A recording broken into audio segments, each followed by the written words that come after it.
This man Sikandar Raza has shown us that from 23 for 4. They've recovered so much to 252 for 6. So there is hope, for the Sri Lankan batsmen if they can really apply themselves.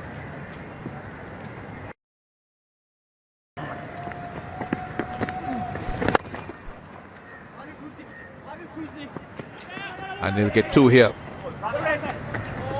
And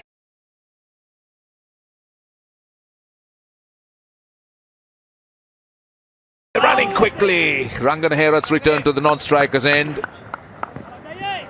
But he gets 2 off the first ball. Well, they haven't had a run out for years. And they've nearly won the first ball today.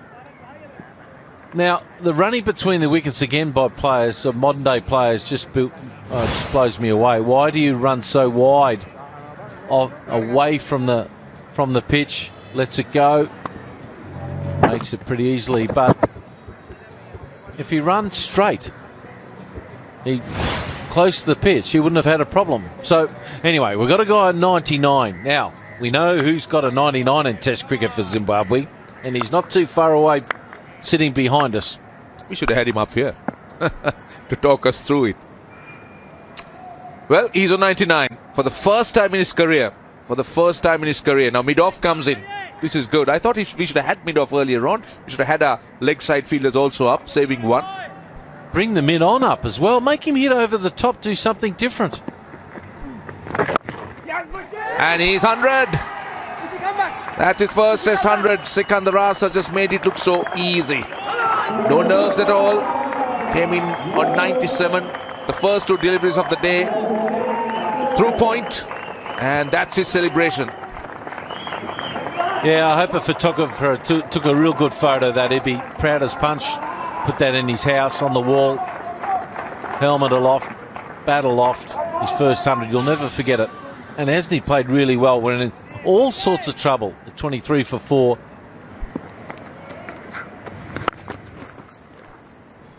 He just slaps it through extra cover. Oh, Dilruwan Perera puts in the dive. It was tossed up, it was wider.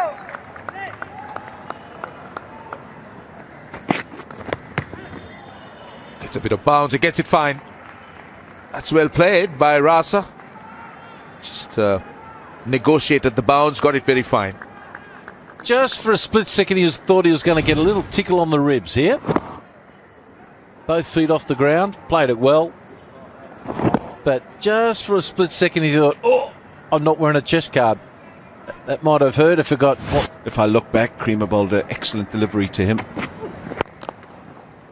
And that's an excellent shot, really is. Textbook stuff from Sikandar Raza. One of the toughest shots in the book to play, the on drive. He kept his balance perfectly and just punched it down the ground.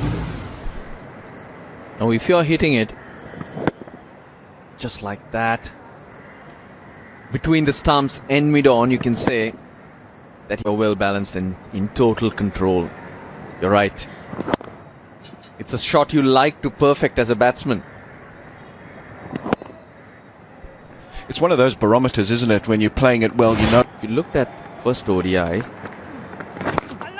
over the top, straight to the man in the deep. Now that's a very poor shot. This is what we were talking about. It comes down to shot selection.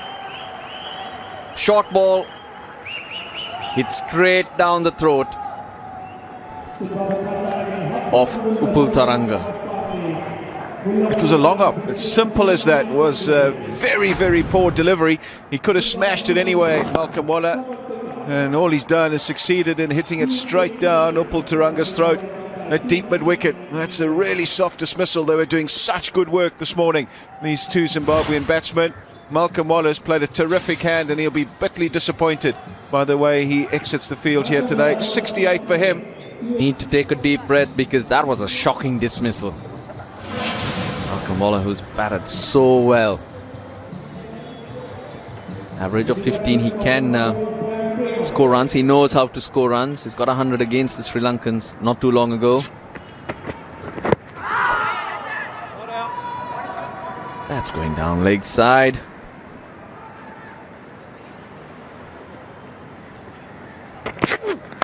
Edge through the gap.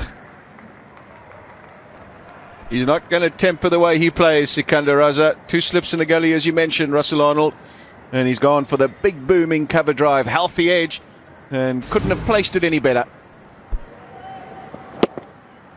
Creamer gets his first boundary. Hard hands at it, but you know what? I don't think any captain at this stage of the game with the second new ball would have had a fielder there. Unless the gully was fine. More ground.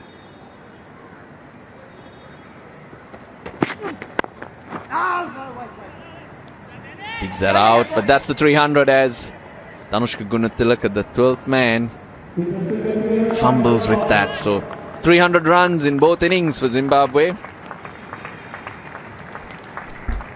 It's not a very long time. And bowled them. And 10 wickets for Rangan Herath. The straight one on the leg stump, his 8th 10-wicket haul. And Sikandar Raza attempting a reverse sweep. Done by one that went straight on and hit the leg stump. Big breakthrough for Sri Lanka. Massive breakthrough. But hasn't he played well? Excellent innings for Zimbabwe. He's gone on the reverse sweep and the ball has found its way through. Always wicket to wicket is Rangan Herath. There's no turn there. It goes on with the arm and it crashes into leg stump. And finally, they get rid of Sikandar Raza. He's gone for 127. Wicket tally of 383 test wickets. And now just got Sir Richard Hadley, Muthaiya Muralidharan, or Shane Warne and Muthaiya Muralidharan ahead of him in terms of 10-wicket hauls.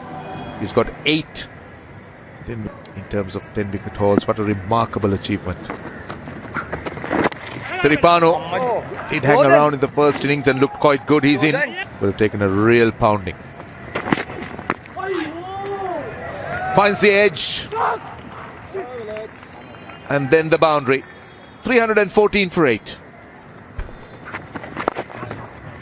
Good use of the feet. Lovely clip through mid-wicket. That's Graham Creamer. Excellent use of the feet that was, and picked his spot. Well, he's got a test 100. Use of the feet right to the pitch of the ball and an excellent piece of timing. What the viewers wouldn't see from these images is the thought process of Graham Creamer. On the offside. He got something on that. But more importantly, he gets 4. 2 straight from Rangan Herath, sliding down the leg side, and he was quickly onto the sweep. Was Graham Creamer. Probably didn't flush it. Got an under edge, but that won't worry him. He got something on it. That's the important thing. And once he got it that fight, nobody there. The last runner scored from a Sri Lankan perspective. What we do know, it's been a great fight back. And this illustrates it. The captain, Graham Creamer, didn't probably get hold of one earlier in the over, but that one really crunches it out the middle of the bat. Flat sweep through square leg. Nobody there. Another boundary. Yeah, he's toying with Suranga Lakmal, who's in the... Just been too one-dimensional. If they'd succeeded in drying up the runs a little bit more, well, that was a way forward. That hasn't happened, but at 340 for 8, this is happening. We're about 2-3 minutes from lunch. I don't think we're going to complain. Yeah, they call lunch. It will be an early lunch, 2-3 minutes early. The covers are coming on. I think the right move. We're all getting a bit hungry. The Sri Lankans, not hungry enough for those wickets, in my opinion. Especially after they were forced to fight back. This morning, scoring at 3.38 runs an over. The 2 wickets of the overnight batsmen. That's what Sri Lanka have been able to get. 5 for 59. Sikandar Raza, his maiden test 100, 127. Good partnerships, good support from PJ Moore, 40.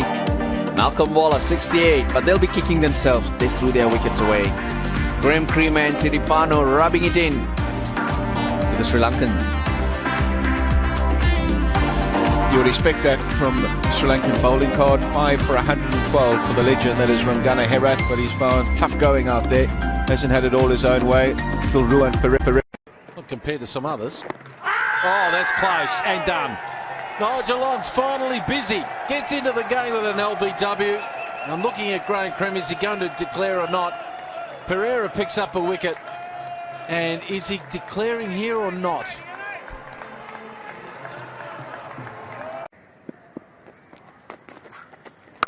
There he goes. Where has that gone?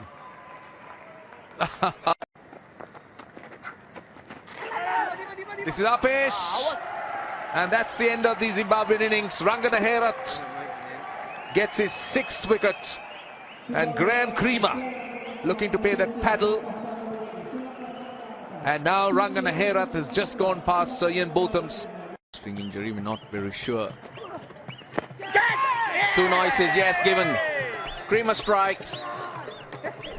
That's exactly what Zimbabwe would have wanted after the break. And no surprise that it's Graham Creamer that's made the breakthrough. Really good piece of bowling. He had his short leg in exactly the right position as well. Yeah.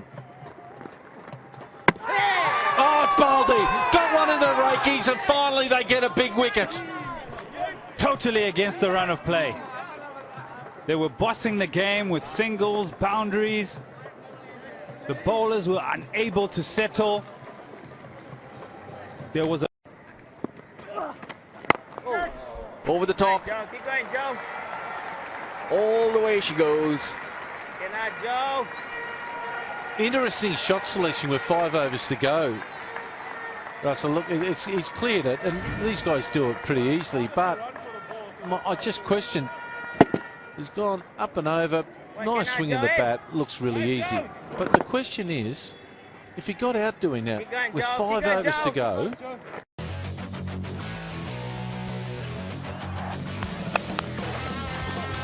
Catching in the tournaments has been extraordinary.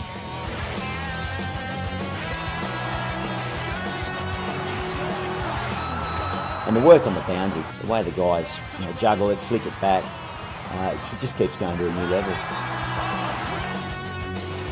Favourite catches, well, I mean, you look at Jordan Silk, he's made 2 magnificent catches the last 2 seasons. The one at the SCG last year was a really high spiralling catch where he had to run 50 metres and quarter an inch off the ground. And then you get the year before at the Gabba where he was feeling it mid-on inside the circle, right on the edge of the circle. He got a flat batted shot from the batsman. He had to dive full length to his left, and I think Viv Richards said it was the greatest catch of all time. So, Jordan Silk at this stage has probably got the 2 best ones.